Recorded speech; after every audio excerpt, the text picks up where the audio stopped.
Hi, I'm Jack Baruzzini, and you're listening to The Secrets of Stargate, where we talk about the hidden meanings and deeper layers found in the Stargate movies, TV series, and more. And joining me today are Father Cory Sticha. Hi, Father. Howdy, Jack. And Victor Lambs. Hey, Victor. Hello, Gatorinos. Hi, Jack. Today we're discussing the second episode of Season 7, Fallen. Sam and Jack return to Stargate Command after the mission to disable Anubis' superweapon. They report a partial success, but Daniel and Jonas are still stuck on Anubis' ship, which has jumped into hyperspace. Anubis is after the Naquadria on Jonas' homeworld.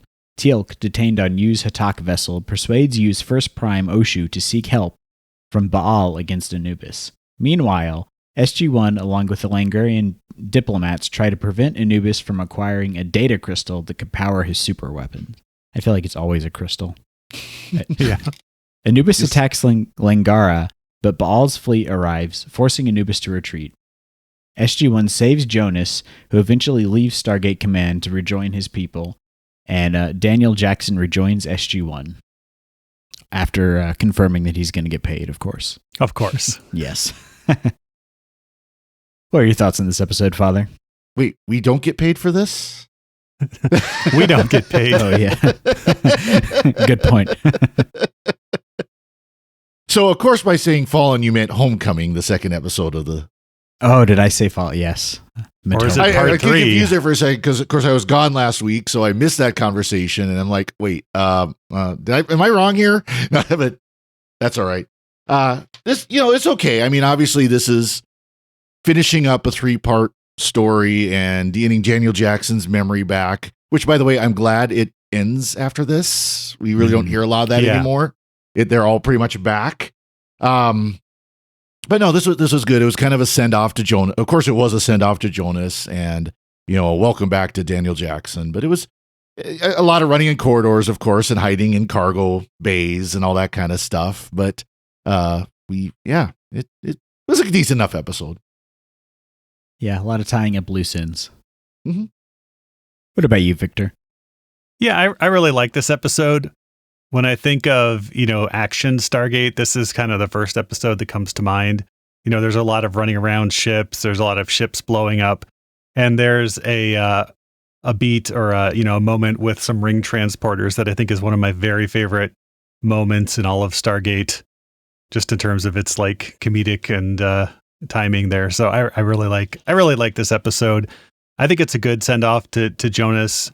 It's bittersweet when Corin Nimmick is talking about how it's time for him to go home, and you're like, no, it's not time for you to go home. But I like it. I like this episode. It's a really good kind of capstone to the prior 2 episodes. So I think it's good. Yeah, it was. I wish they could have found a way to keep Jonas around, but I do also understand that oftentimes I feel like we talked about how there isn't really enough for all 4 members of the team to do something per episode. So having 5 people there would probably just exacerbate that problem. Well, now we get back to, instead of Jonas being the odd man out, now it'll be Daniel Jackson again being the odd man out. Yeah. Yeah. Yeah, and it's like you were saying, I'm glad that they're not going to continue his memory wipe. And I feel like even in this episode, it feels like they pretty much dropped it. Like there's a couple allusions to it, but it seems like he's pretty much back to normal Daniel, even at the start. Yeah, and it's mainly played for comedic effect too. They're like, oh, how's it going? Oh, like usual. Is it? Is this what we usually do? And you know how it is, or do I? Yeah. Yeah, kind of by the halfway point of this episode, it's pretty much, it's old Daniel Jackson. Yep. He's able to have his repartee with Jack now, so we got that back. Yeah, we do get some good dry kind of like line readings from Michael Shanks, like when Sam and Jack are telling him that the mothership has dropped out of orbit over Kelowna, and he's like, why? Really good, well, we don't know, but we think it has something to do with the Quadria here. Mm-hmm. Yeah. It is nice that they tie all that back together, and very sad that the Kelownans have decided to go ahead and use their bomb and Mm-hmm. Like just all the fallout from that, which I like that No they, pun they tie intended. that together with. Oh, exactly. But how that adds an extra layer of complexity to the fact that now the planet as a whole is facing a threat from outside rather than just one country, which is cool to see because so often in sci-fi it's every planet is its own like monoculture and nation, and you never see a situation where it's like in Star Trek or something where the ship comes down and is meeting the people for the first time, and it's always just we represent the entire planet, and there's never any sort of all these different nations having to deal with like everything that would go on with that. So I like that becomes a part of the plot with the nations scheming against each other and working with the Goa'uld and all that. Yeah, we do see a little bit of that too when there's a betrayal there where Commander Hale, I don't know where he had time to arrange this. I rewatched it and it's kind of happens pretty quickly, but he betrays everybody to Anubis, and then there's discussion among the other ambassadors about how they were all spying on each other and pocketing Nequadria, and were working on their own bombs too, which you would expect. Yep. I mean, you'd almost expect even more animosity from the two ambassadors who presumably had their population, super nuked by the Colonans, but. Well, it seems like I think the Colonans only did one bomb, but the effect of that bomb was so catastrophic, which of course you could just kind of hear the whispers of SG-1 going, "We told you so. We told you so." You do see it on Sam's face, like when he says like we used the bomb, and Jack's like on people, and he's like, "Well, we had no choice," and Sam's like, it's half like horrified and half like, "Are you kidding me with these guys?" Yeah, exactly. Yeah, it's I'm almost surprised that the country would even have ambassadors if the weapon was as bad as it was made out to be. Yeah. It's like it kind of sounded like it's in the entire continent kind of thing, but I guess that's why they dialed it back and did not use more than one. Mm-hmm. Yeah, and speaking of use, we don't see you much at all, or really at all in this episode.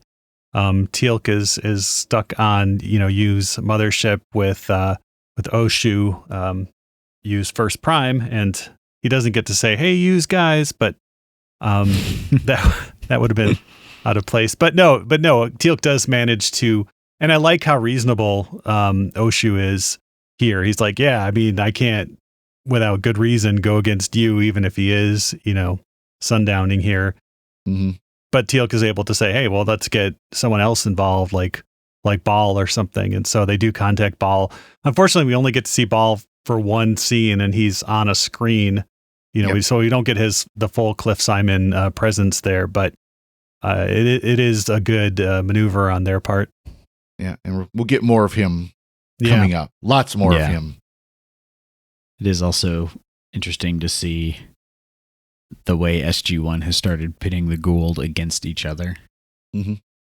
And making these like enemy of my enemy is my friend alliances with Ball and stuff. Like he tortured Jack pretty badly, and so that's got to be no hard feelings on his part, I'm sure. But yeah. Well, and of course, even General Hammond is like, "Wait, you did what?" Yeah.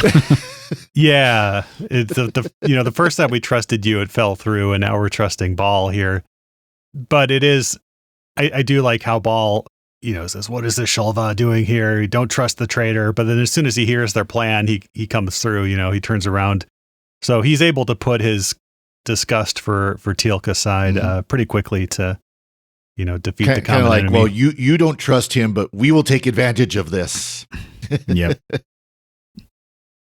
Yeah. And I like Oshu is like the most complex he kind of is. outside of Teal'c in the whole show, like, because he talks about how he's spent his entire life viewing you as a god, and he's dedicated his entire life to him, and he kind of knows he's not really a god, but at this point, like, this is what he's built his life on. How can he get out of that, even though he knows what's going on? So I like that they have that complexity to him, and even from his point of view, it's like, yeah, he's he's not really a god, but what else do you have to go to? So you might as well just play along.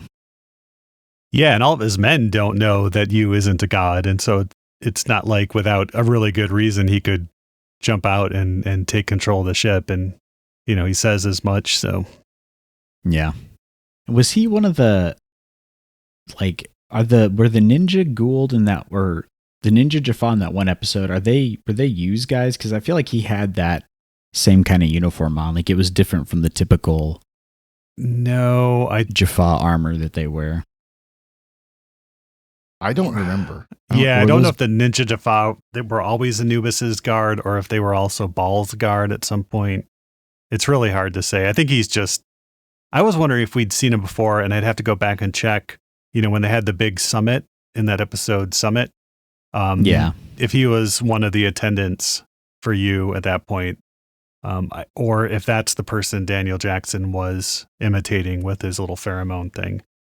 So I think that's who he was, because he was supposed to be kind of like his prime, or yeah.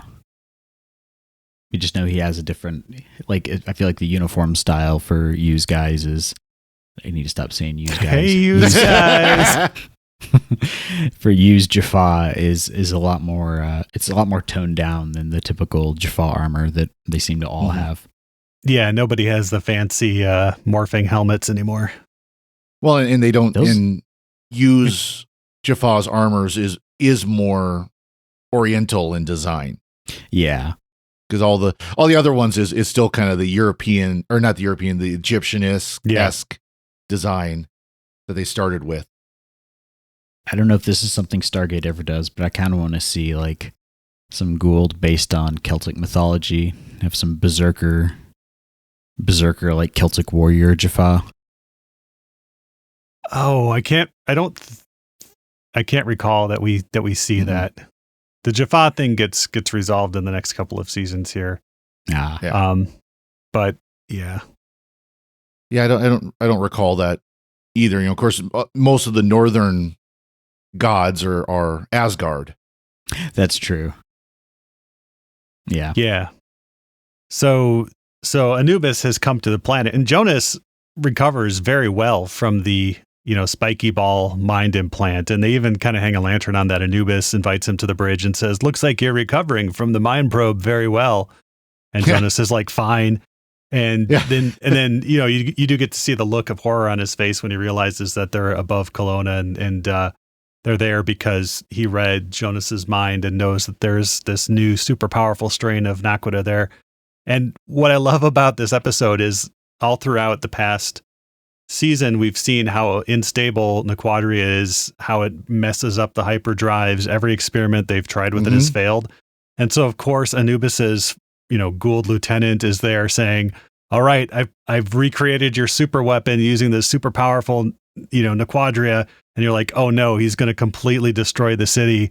And it winds up blowing up part of Anubis's ship because they didn't account for they didn't account for the instability.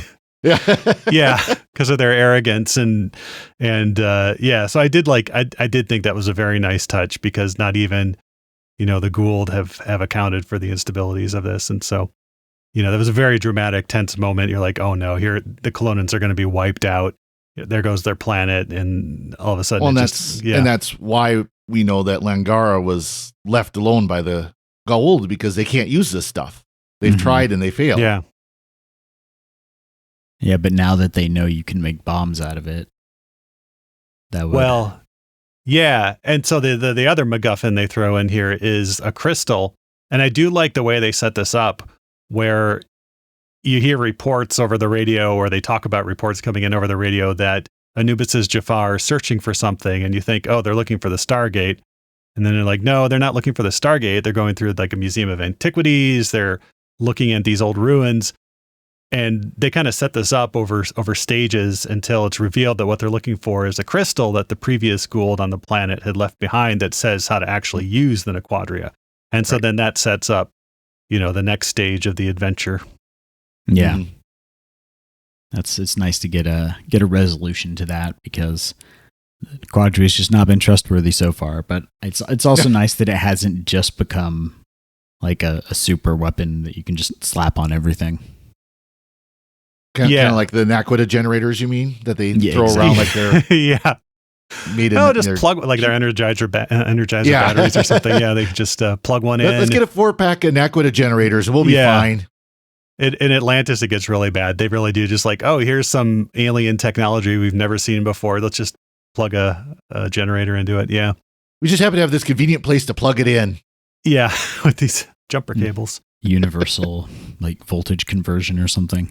Yeah. That's where we really got USB-C. From the ancients. So we know Apple does not operate with Naquita generators then. I would imagine. Oh, yeah, because they do have the iPads later, yeah. Yep. But yeah, so Daniel is running around the Anubis's mothership, and he's been injected with this isotope that masks him from their sensors, but you get kind of a ticking clock there, although it doesn't really go anywhere, yeah. Yeah, that he has only 15 minutes left. He finds Jonas. Jonas is behind a force field. They can't get through the force field, but conveniently that's when the reactor blows up on the ship because of their failed experiment. And Jonas, tries to run into the force field and kind of paralyzes his arm a little bit. But then the second time he bashes through. And I think, isn't that a reference to Princess Bride where Daniel asks him like, oh, how's your arm doing? And he's like, I wiggled my fingers. And I think that's a reference to Princess Bride where Andre the Giant, he wiggled his fingers or something like that. That's pretty good. This doesn't make you happy? Yeah. It doesn't make you happy. Yeah. So I thought that was really good, especially Cory Nemec's line reading on that, which sounded kind of Andre the Giant-ish. Yep. There. But their plan to steal a cargo ship doesn't work. And so they're going to use the ring transporters. They don't really know where it's going to wind up, but Jonas recalls that they found a ring platform.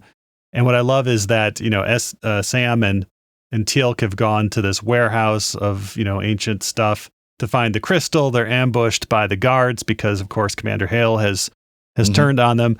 And just as they're ambushed and they have to turn over the crystals, the ring transporter in the warehouse activates, and Jonas and Daniel blast all the Jaffa. And I think that's one of my favorite moments in all the show. Just the coincidence, but it makes sense in the logic of the show. And all this stuff was. There's all this junk just laying on top of it. Wasn't that even where they found the crystal originally was in the pile of stuff that was on where the ring transporter was. Around. It's like, it hasn't been used in 2,000 years. Well, it'll work. Yeah. And the transporter activates and the rings like make boxes go flying all over the place. I thought that was it's just a good moment. It's one of those kind of, ironically humorous moments that I love. It totally works in universe with the technology they're using. Yep. Yeah, and it's totally an SG-1 type thing to do. Is like, of course, they ring down to the exact place that Sam and Teal'c are. Mm-hmm. At that particular moment. At least Daniel and Jonas are quicker on the hey, bad guys, fire. Yeah. The wild gunmen, yeah. Yeah, definitely. They go for it. And Commander Hale, he gets his comeuppance for betraying his people because the ghoul just, as soon as he's done, he gets staffed. Thanks for your help. Boom. Yep. Yeah. Thanks for your service. Did you really not see that coming, man? Yeah. And I mean, I'm really sorry we don't get to see the guy who played the first minister before, because he was a really good actor. I can't recall his name, but they do mention that he was wiped out. But I don't know, the Commander Hale's line readings in this are all, of course, I will not trust you because where are your men? It's always like he doesn't modulate his reading of any of the lines. They're always kind of like this officious, thing up until, Well, so he's kind of a one-dimensional or two-dimensional character. Well, then there's like, one or two scenes where he basically gets told no. Yeah. And he just gets a scowl on his face like a little child, like, you're not doing what I want you to do. Yeah. He thinks he can just strong arm his way through everything and doesn't work out in the end. We're a ways away from, the nuances of Robert Foxworth's performance a couple of episodes ago. Oh yeah. But all the, people on the ambassadors are kind of one note there, but they don't have to be fully fleshed out or realized, I guess. They're just there to serve the purpose of, hey, there's other countries involved here. Like they don't need to be more than that for this episode. Yep. Yeah. And we get another firefight with Jaffa, and, Harak, drops the crystal, escapes, but not after, being tackled by Sam, I think, or something. And then, he blasts, and then Jonas jumps in front of Daniel Jackson to save him, and takes the staff blast for him. But, we get another kind of warehouse shootout with lots of people flying over railings and stuff. Yep. Although my 10-year-old was watching it, he's like, you could see he pulled himself over the railing. Like, watch that again. Like, he grabbed the railing and pulled himself over. He didn't. Yeah. But my favorite example of that is when you see, like, they'll have the squibs go off, that it's like a grenade or a cannon hits the ground, and then you see the people jump after the explosion's already happened. Yeah. Like, okay, now it's time to jump. Yeah. Yeah. Or they hit the springboard or whatever they're jumping onto. Yeah. But, yeah. Yeah. But, it is what it is. And it's a pretty good firefight. Jack gets some sarcastic lines off against Harak again. I can't remember what ultimately happens with Harak. So I'm looking forward to seeing that again. Hopefully he gets a moment with Jack at the end. That would be nice to see. His maybe he can join their team and they can just snipe at each other. Yeah. Yeah. Be like a Suicide Squad version of Stargate or something. Where all the villains are like, pressed into service to stop an even greater villain. That might be an interesting idea. They should do that for the revival, except they shouldn't actually do that because yeah. It could be like Todd the Wraith and stuff, and from Atlantis, which if you know the character Todd the Wraith, he would be awesome in like a Suicide Squad version of Stargate. Nice. I'm looking forward to getting to Atlantis. Yeah. Not that far off now. No. Just another few months. And I was going to say end of this season, isn't it? Yep. Nice. Well, that'll be fun. It's not on Hulu anymore. I just found out, so I'll need to get the DVDs. Yeah, that reminds me. Yeah, get the Blu-ray. Yeah, the Blu-ray box or whatever. Yeah, you got to do that too. Right. But yeah, Blu-ray. Yeah. But on the ship, we do get a nice scene with Daniel and Jonas, where Jonas says, if we live through this, I just want you to know. And Daniel graciously, magnanimously says, you can keep the office. And Jonas is like, no, it's more about the position on SG-1. I joined it to protect Kelowna, but now I've led aliens right to our doorstep. It's exciting and stuff, but I got to go help my planet. And, it is very sad to see Jonas go. And I can only imagine what was going through Cory Nimmick's head as he very graciously read these lines, basically handing his role back to Michael Shanks. And then Daniel Jackson going like, you're very up. Yeah. And just goes, yeah. And just like that was like a great moment between that the would two have of been a them. great line. He said, yeah, Dr. Fraser's got me on some good stuff. Yeah. Yep. I had that. Yeah, it's I have mixed feelings about Jonas leaving. On the one hand, I feel like he wasn't utilized or developed enough, but I think that's no fault of Cory Nimmick, who was great in the role, but it's probably just a matter of they didn't have enough time to develop his character over several seasons. So I would have liked to see where they went with that. But it is also nice to get the Daniel dynamic back with Jack, although I'll have to see where they go with him in the future if I'm going to ultimately be happy that he came back. Yeah, and I mean, they do kind of give Jonas an arc that completes in this episode.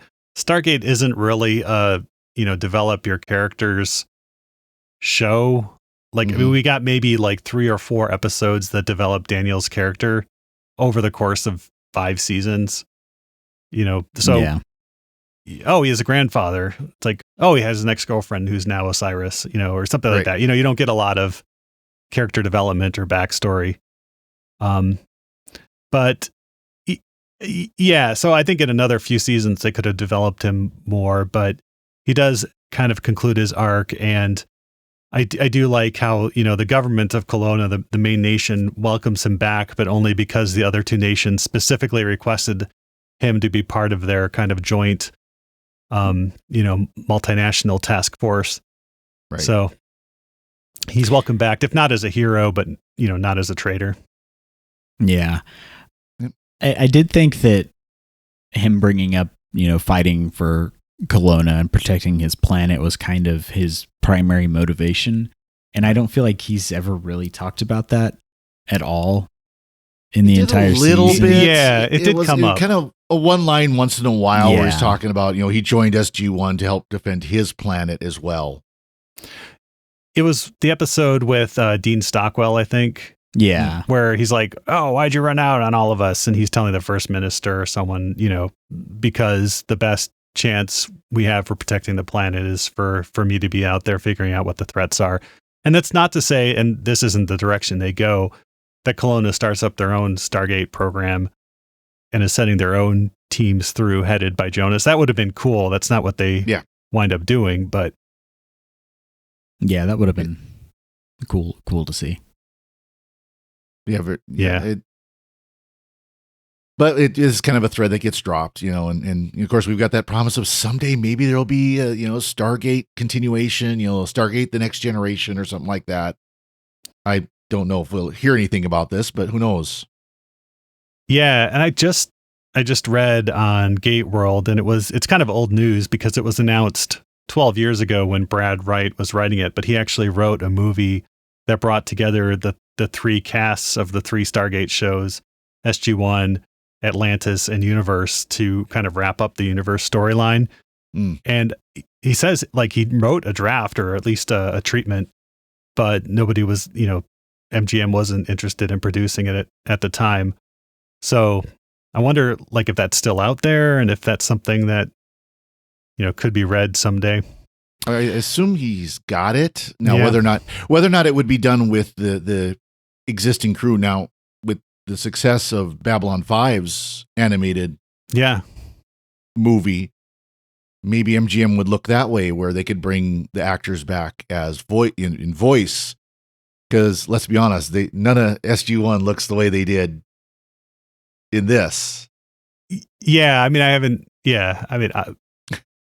obviously they don't look like they did, 12 or 13 years ago, but yeah, but no, and I mean, yeah, even Babylon 5, The Road Home. I mean, Bruce Boxleitner in his 78, 80 years old, acting out a character he played 30 years ago. He's a little more seasoned, but he's, you fall right into it. You're like, it's totally Sheridan. Oh yeah. I do know that there's been rumors and information that's come out about what Amazon is working on with Stargate, and apparently they want to start with movies and not a TV series. So it would be cool if this would be what they would use to kick that off, where they could kind of wrap up the previous shows and give them a good capstone and then move forward with it. So hopefully they actually reach out to the people who worked on Stargate originally to do that, but apparently that doesn't seem to have been happening. Well, and you hear rumors back and forth, because then you get the people who worked on The Expanse are apparently Stargate fans and have been Stargate fans for a very long time, and they've expressed interest in taking up the mantle of Stargate with MGM. And of course, MGM is going, Expanse was a great hit. We want you, so that if that's what it takes. Because I know Brad Wright had done, was it a couple of years ago, he did a pilot for a new series that MGM showed some interest, but then Amazon bought MGM, and Amazon kind of went, let's wait a few minutes. And they're still waiting. Yeah. Or it could just be a bunch of teenagers find the Stargate in an old abandoned base in the woods and start to, I don't know, that would be the worst possible, laziest way to relaunch it. Stargate Stranger Things. Yeah. Yeah. No. Stargate Afterlife. Yeah. Got to make sure to drop in tons of unnecessary references. Yeah. No, I do like this episode. I think it's a good send off, as good as a send off for Jonas as I think we could get. A good reintroduction to Daniel Jackson, and we're back next week with our standard Stargate hijinks. Return to form, yeah. Yeah. I do like that they kind of end and start each season with a big 2 or 3 parter.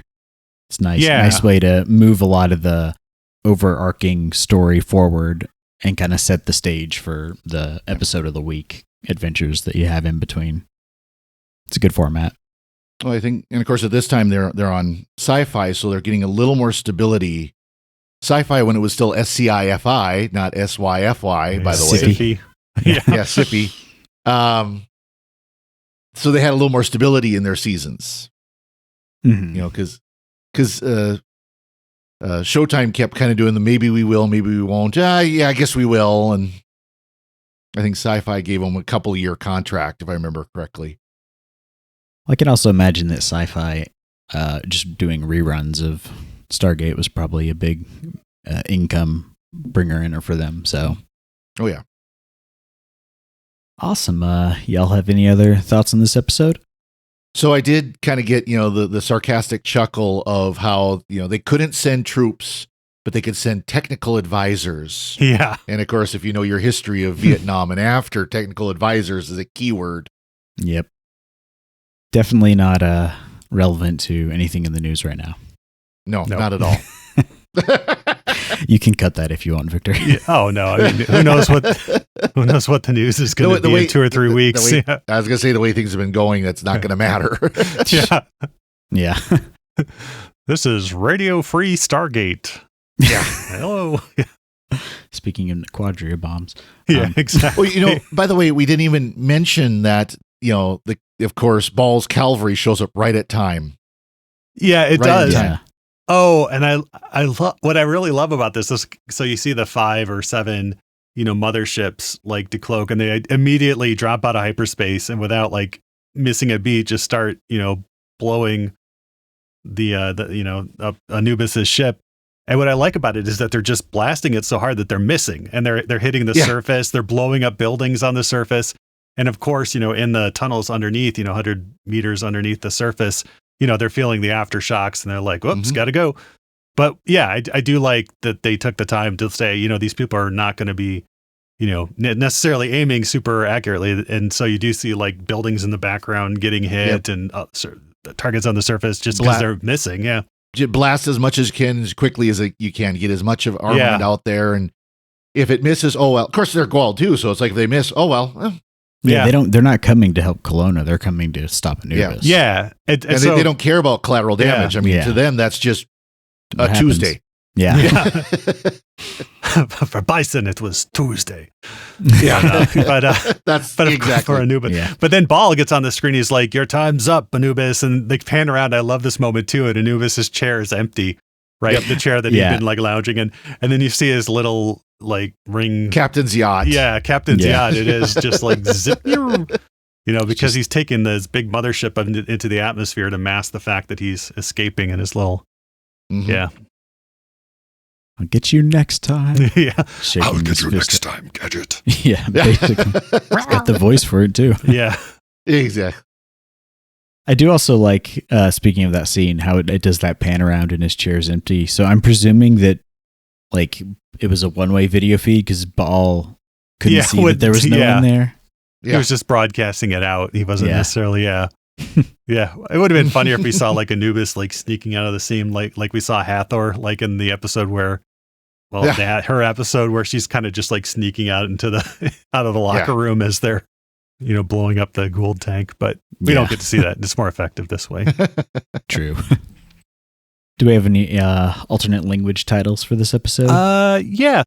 In German, last week we had Alles auf ein Karte Part 1. This week we have Alles auf ein Karte Part 2, which is Go for Broke Part 2. So again, they are continuing to go for broke. Most of the other ones were some version of homecoming, which is, returning to home in the Romance languages. Although in French, we get Retour aux sources, which is Return to the Origins Part 2. Second party. Yeah. Yeah. So, second party. So they don't necessarily, origins and home, I guess, are interchangeable, but similar enough. Yeah. Awesome. We do have some feedback. Oh boy. Yeah. Goody. And James wrote us at Stargate at our email at stargate@sqpn.com saying, Since the team brought up the contingent of fans who think that the show is in some way provided cover for a secret military operation, as is joked about in the show itself with Wormhole Extreme, I'd like to share my story. My uncle was a civilian physicist who worked at a top-secret Air Force program under Cheyenne Mountain in the 80s and early 90s. The program is still classified, but their cover story literally was Deep Space Radar Telemetry. I am not joking. My uncle shares many personality traits with McKay. He met his wife, now divorced, a headstrong blonde feminist Air Force officer who was also a physicist while working on the same program under the mountain. I'm not saying that the Stargate is real and all that, but it does often feel to me like someone involved in developing the concept of the show and the characters McKay and Carter knew of my aunt and uncle and their careers. He also says, while I am Protestant, sorry, Father, I have greatly enjoyed listening to the podcast as I watch the show with my wife, who is watching Stargate for the first time. Me too. Nice. I am thankful to have a podcast that is fun and lighthearted while also inoffensive to Christian sensibilities. Keep up the good work. Thanks, James. I really appreciate that feedback, and appreciate it. I'm going to go ahead and just believe that the Stargate program is real now based on that, because that's more fun. Yeah. And I mean, I believe that, when you're writing fiction, characters are more effective if you base them on people you know rather than just archetypes. And that one of the reasons, McKay and Carter are such effective and well-loved characters is that they are based on, real people that, existed and that writers knew and stuff. So that could be your uncle and his wife there. Yeah, maybe they were the Air Force advisors for the show. Oh yeah, yeah. They always comment how there used to be as far as I know, it's no longer there, but there used to be a broom closet that was marked as Stargate Command in Cheyenne Mountain. Are we really sure that was a broom closet? That's what they want you to believe. That's what they want you to believe. And by the way, James, don't worry. We'll convert you by the end of the series. No big deal. No, I'm kidding. I'm kidding. Hallowed are the Ori. Yeah. No, glad you're listening. Glad you're enjoying the show, and please do keep it up. Yeah, definitely. Please keep sending the feedback. We love feedback, so that's great. Definitely. It's a good story, and we love hearing that, and we love that the show is something that which we try to keep it lighthearted, kind of like how Stargate is, and it's good to have a show out there that's not dropping like lots of language or anything like that, because I've had that before. Political this or... Oh my gosh. I was watching a Babylon 5 podcast that shall remain nameless, and it just like went blue, as they used to say in stand-up comedy circles, like so quickly. Yeah, our pledge, we'll never do that. That's for sure. Yeah, no. Dom would have our heads. He would stop paying us. Yeah. Stop not paying us. I'm never getting paid. Yeah. But yeah, we really appreciate the feedback. Yeah. And we'd like to take a moment to thank our patrons who make it possible for us to create the Secrets of Stargate, including Sean S., Jason G., Richard S., Joshua S., and Jacob U. Their generous donations at sqpn.com/give make it possible for us to continue the Secrets of Stargate and all the shows at StarQuest. And you can join them by visiting sqpn.com/give. You can follow the show on Apple Podcasts, TuneIn, Spotify, iHeartRadio, and you can find the video versions at youtube.com/StarQuestMedia. And to find previous episodes of Secrets of Stargate and to send us feedback, like James did, you can visit sqpn.com/Stargate, and you can email us at stargate@sqpn.com, and follow StarQuest on social media at facebook.com/StarQuestMedia, or on Twitter or X or whatever it's being called these days, at SQPN. And we'll be back next time when we'll be discussing the next episode of SG-1, Fragile Balance. Until then, Father Cory, thank you for joining me and sharing the Secrets of Stargate. Well, thank you, Jack. And Victor Lambs, thank you as well. Thanks, Jack. And haven't you guys heard the story about the dog and the dancing monkeys? It's about getting along and dancing. Yeah. It's a good one. Yeah. And once again, I'm Jack Baruzzini. Thank you for listening to the Secrets of Stargate on StarQuest. Anyway, I'm sorry, but that just happens to be how I feel about it. What do you think?